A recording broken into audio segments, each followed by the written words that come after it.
All right, our next guest on the Duo Sports and Stuff podcast. If you're great and big fans of the Netflix show Last Chance U, this is the final season that just dropped on Netflix. We're joined by receiver RJ Stearns. RJ, appreciate you coming on, man. Big fans of the show. How you doing today, man? I'm good, man. Thank you guys for reaching out and having me on here. It's appreciate it a lot. I'm doing good, man. Just trying to handle all this craziness and oh man, I'm getting a call from Coach Beam, the man himself, right now. Oh man, hey, take that call. Hey, we'll step aside for Coach Beam. One sec, guys. Hold on. Yeah, sorry about that, man. Apologize sincerely. No. Coach Beam just called me. No, you're good. Hey, that's. Go ahead. Oh, he was just calling to tell me about some reporter from New York Times is gonna hit me up and we're gonna set up an interview. So just publicity moves, stuff like that, building the brands. Yeah, he's a good dude, man.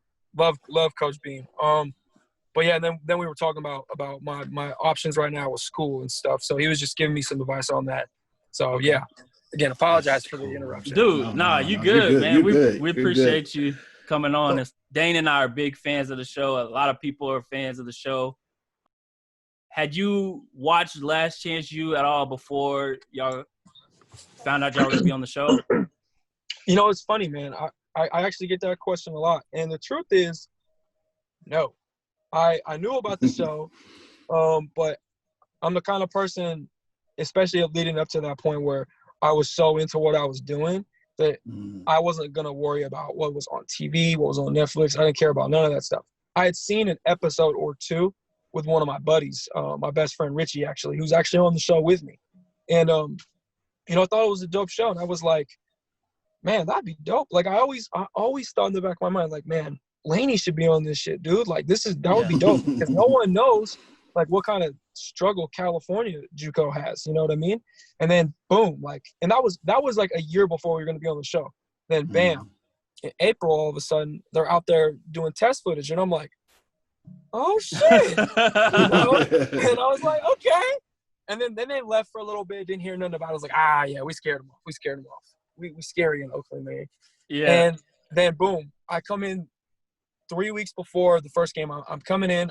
I've been on a hot streak, you know, just at practice. I've just been making plays and I'm just evolving as a player. I'm feeling good. I see all these cameras and I'm like, oh shit. You know?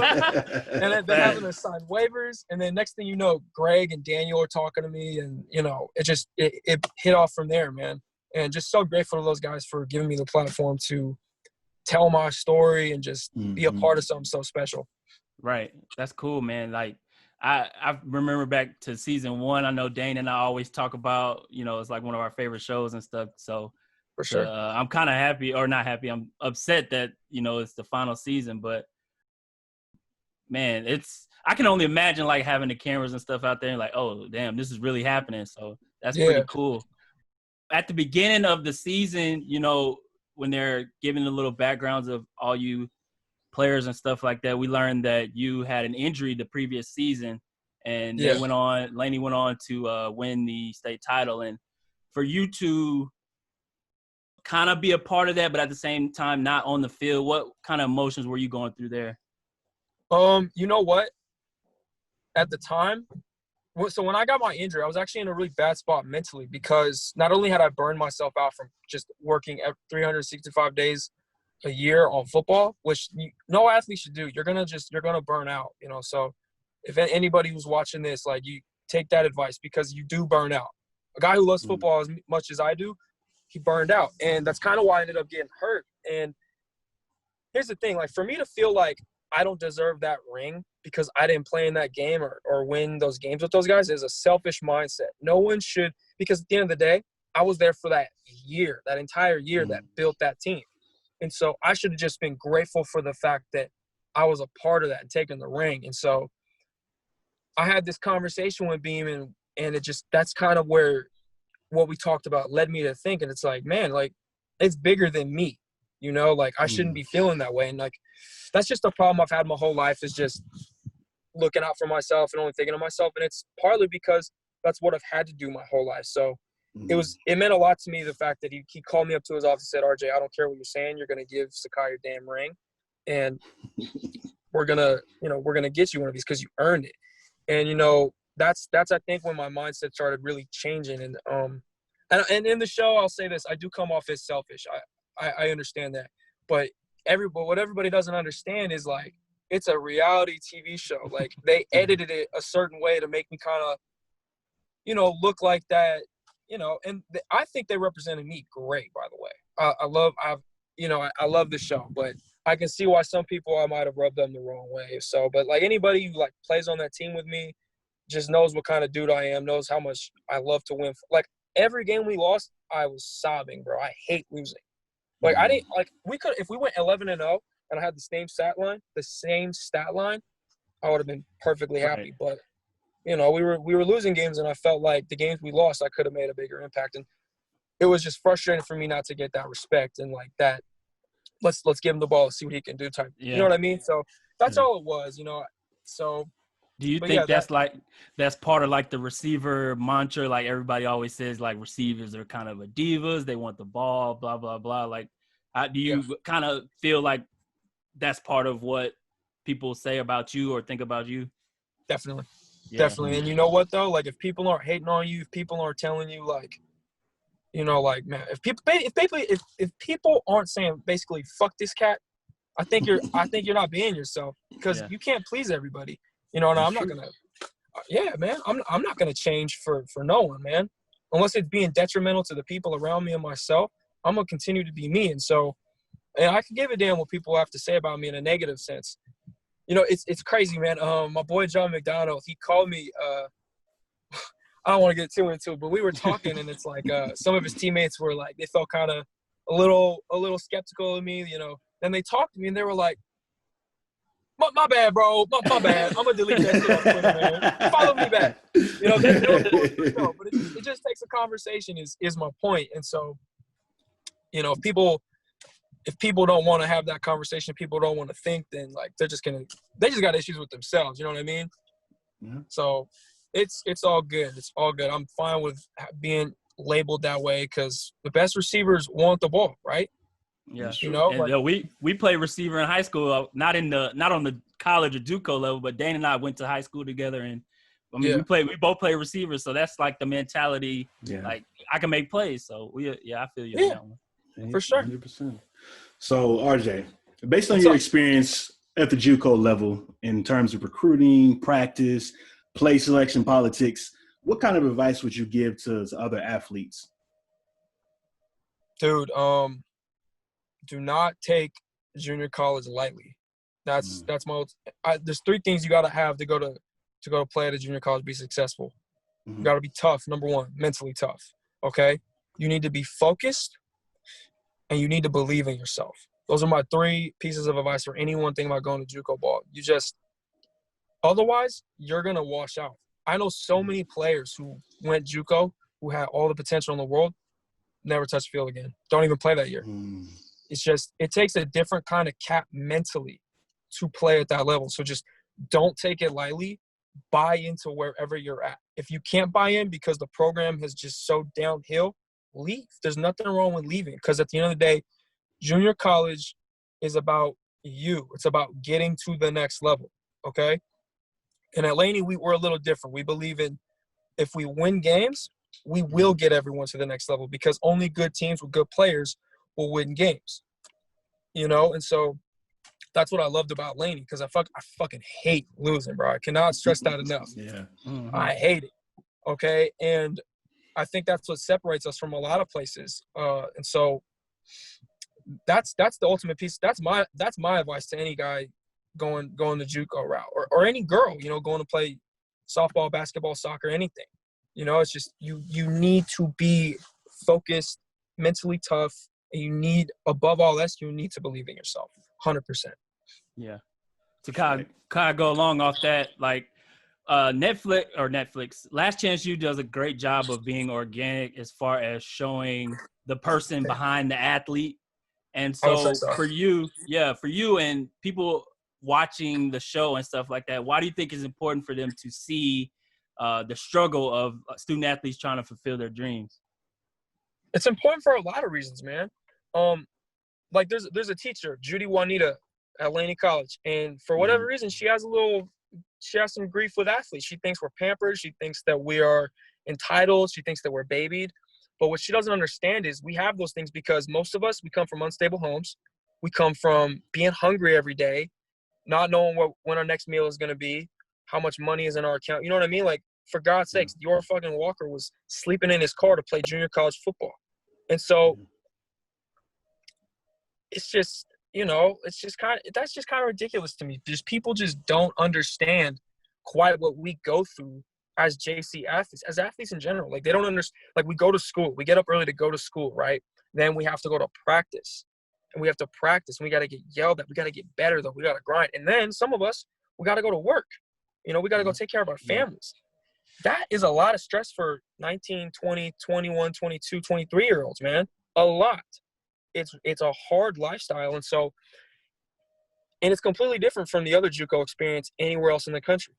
California JUCO ball is literally the only place that does this. And and that's why it's so important. It's so that people can understand, like, dude, look, we work harder than probably anybody else you'll ever meet in any profession.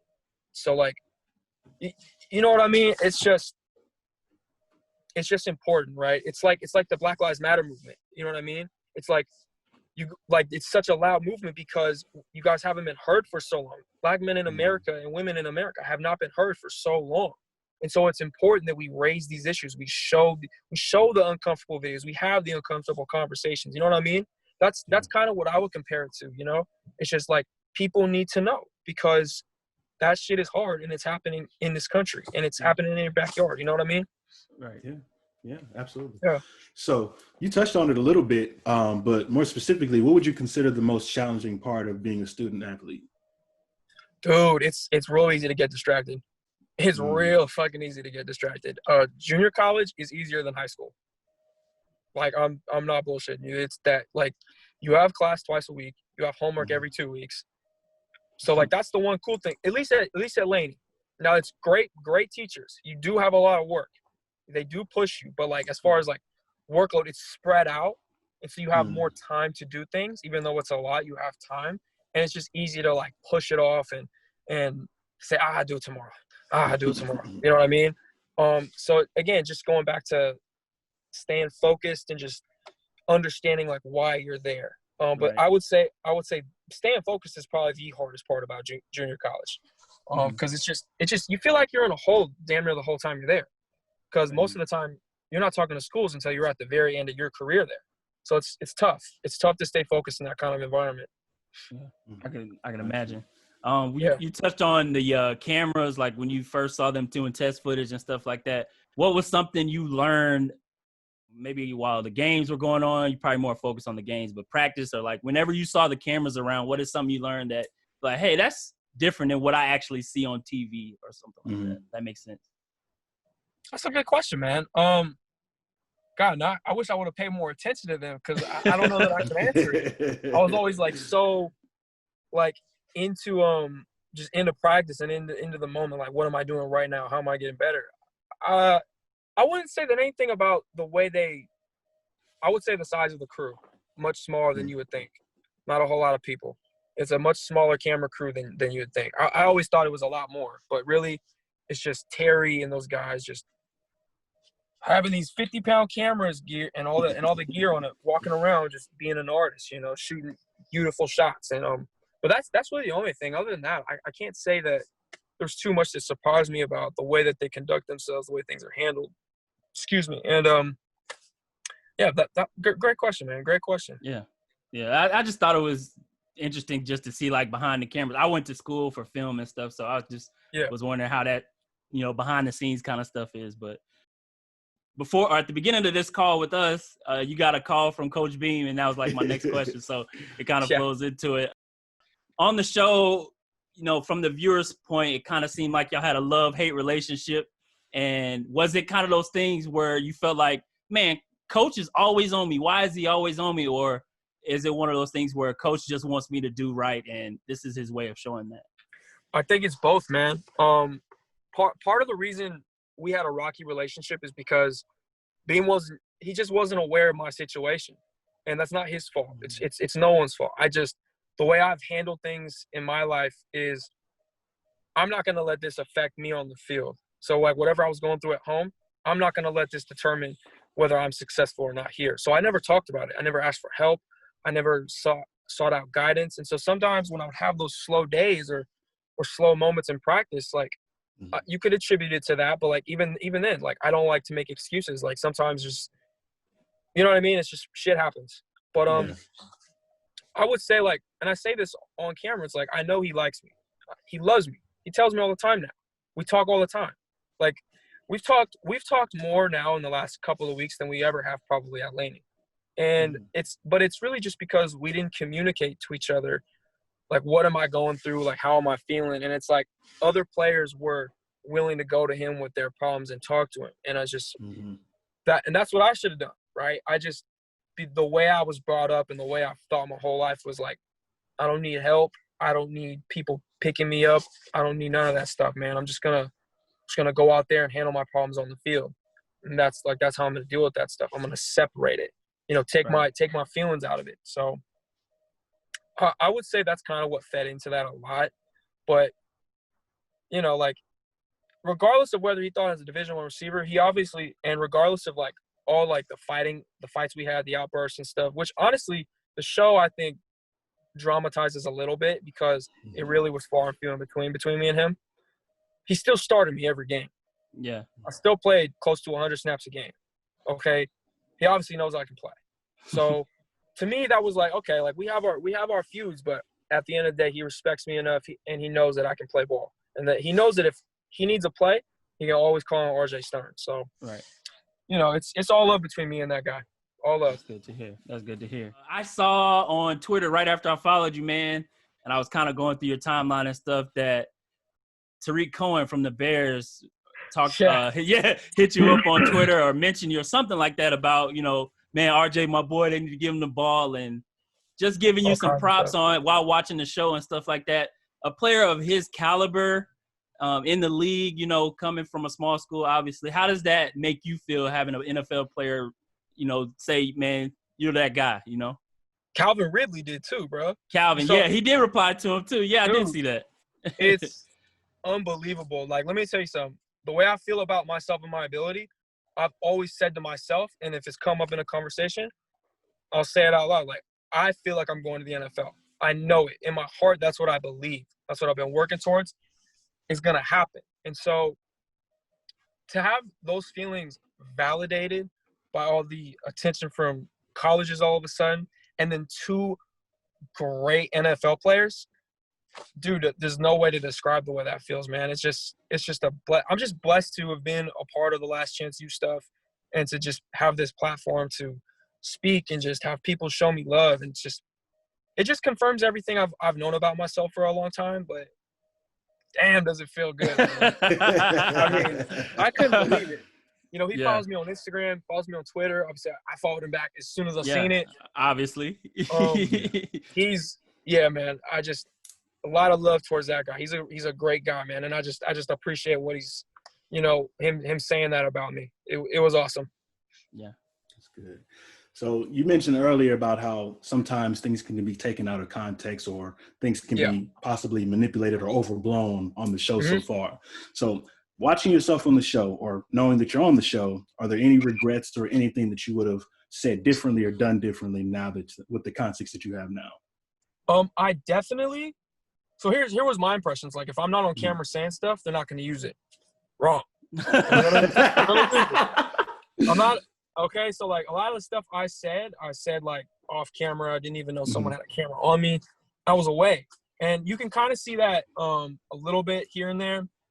But I would say I regret a lot of the things I said about Beam because he is a great coach. He is a fucking legend. Anybody who can do what he's done for 40 years, legend. Okay, he's a great coach. So I regret putting that negativity out there, right? Because I'm not a negative person, and all that did for me was I wouldn't say anything's backfired on me, but I certainly don't like when I saw it, bro. I was sick. I was like, damn, bro, that's how I sounded. Yeah. Like, that's not me. That's not me. And, like, you could talk to any of my teammates, and they know, like, because they were there. They know that that's not me, but it's the fact that it's out there and, like, other people are going to view it that way. Beam knows how I feel about him. Everybody knows how I feel. And so I would say that's my only regret. But at the same time, you know, like I said earlier, like I'm not going to not be me. So I don't know if I take it back. Maybe I would have worded things differently, but at the end of the day, like I'm going to be authentic. So I'm not going to say that I regret anything, but I will say that given an opportunity to, you know, choose my words more carefully, I probably would. Gotcha. Yeah, but it wouldn't change the way that maybe it's portrayed. Maybe I don't know. Gotcha. The end of the series, they always show what happened or what's going on with certain characters and players and stuff like that. It mentioned that you were heading to Tusculum, and am I pronouncing that right? You are Tusculum, I think. Tusculum. Yeah, I think Tusculum sounds better though. So are you there now? What happened with that situation? Yeah, man. I don't want to get too far into it. Okay. Let me set you guys down real quick. Okay. I got the air blowing in here, man. You gotta stay fresh. Man, I bet it's hot as hell in California. It feels good actually. It's nice out. I like nice. the heat. I like the heat, which is crazy. But because you know I'm pasty as hell and I get sunburned easy. But, you know, I liked Tennessee. I definitely could have gotten used to it. I appreciate the coaching staff there. All that being said, being out there, even driving out there, I knew this wasn't for me. I knew that this was just me like wasting my time and that I shouldn't go out there. And I can't even explain it. It was just a feeling I've had since I left. And then when I decided to leave, you know, due to these personal feelings of mine, I just like, it felt right. And mind you, my family was telling me, I'm like my brother, whose opinion I respect highly, James Stern, he was telling me I was being fucking nuts right now. It took me about a week and a half, 2 weeks to like explain to him why I had to leave. And it took him even longer to kind of like come down to be like, yeah, okay, man, I understand. Like you got to do what you got to do at the end of the day for yourself. But everybody just thought I was making a mistake and that it was a huge risk and that I was throwing my life away. And I was just like, I'm not. There's something here. Like I just feel it. And so, and like, there's no way I could have known that this was going to be the response I get and that these coaches would be interested in me all of a sudden. There's no way I could have known that, right? I knew it in my heart that God had a plan for me. And, you know, now I'm in this position I'm in now. And so, not in Tusculum, back in California. I'm actually outside of my girlfriend's house. She just left to go to the bank real quick. She's not too happy because I told her I'd be here like 2 hours ago.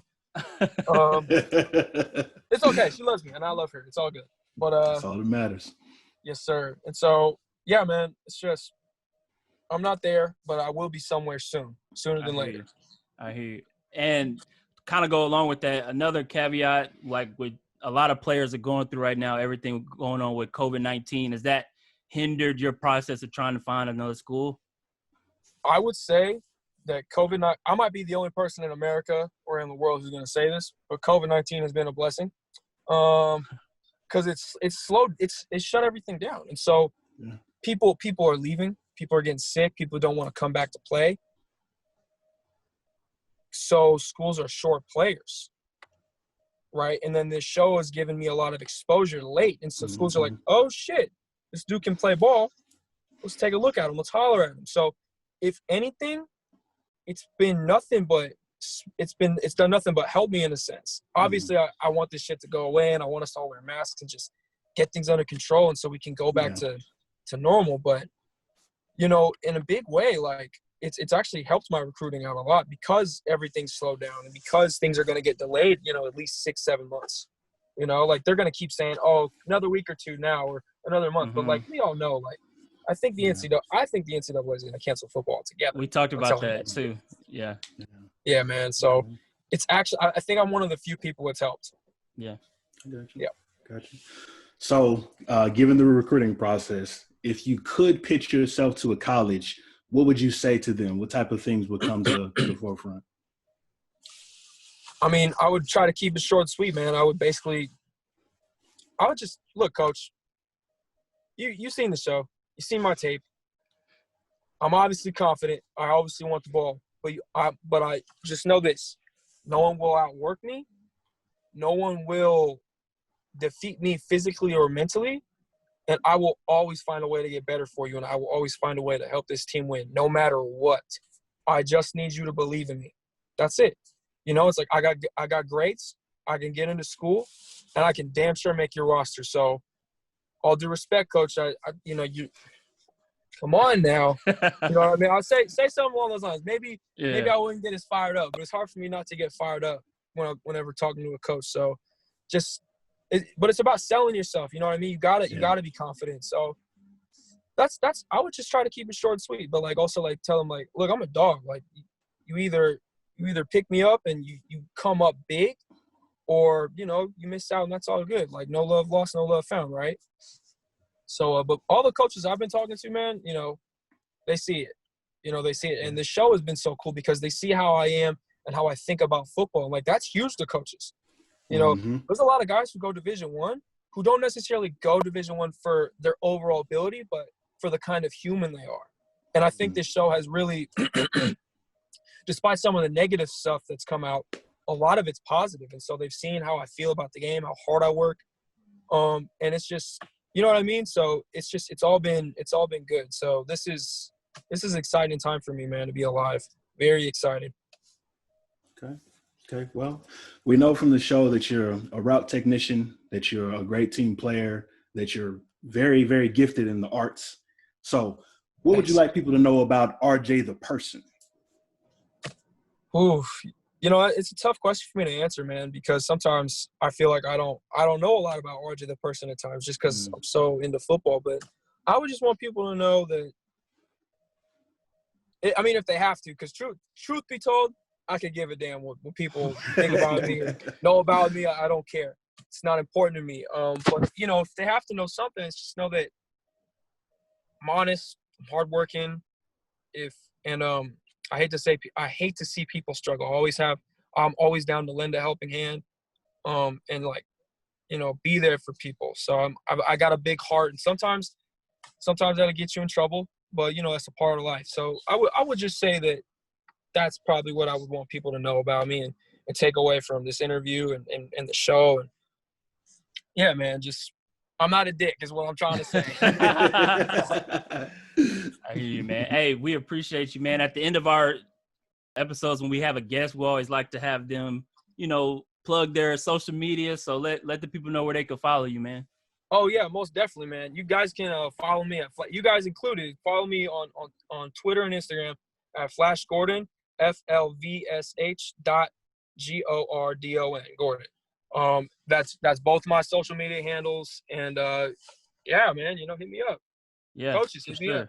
Yeah, like I said, we're gonna put this together, and man, we're gonna try to push this and promote it as hard as we can to however many people listen to it and stuff like that. And I'm gonna send you the link after, when I post it and stuff, so you can post it to your social media and stuff like that. But we appreciate you coming in, taking the time out, and good luck to you, man. We're rooting for you here down in Texas, for real.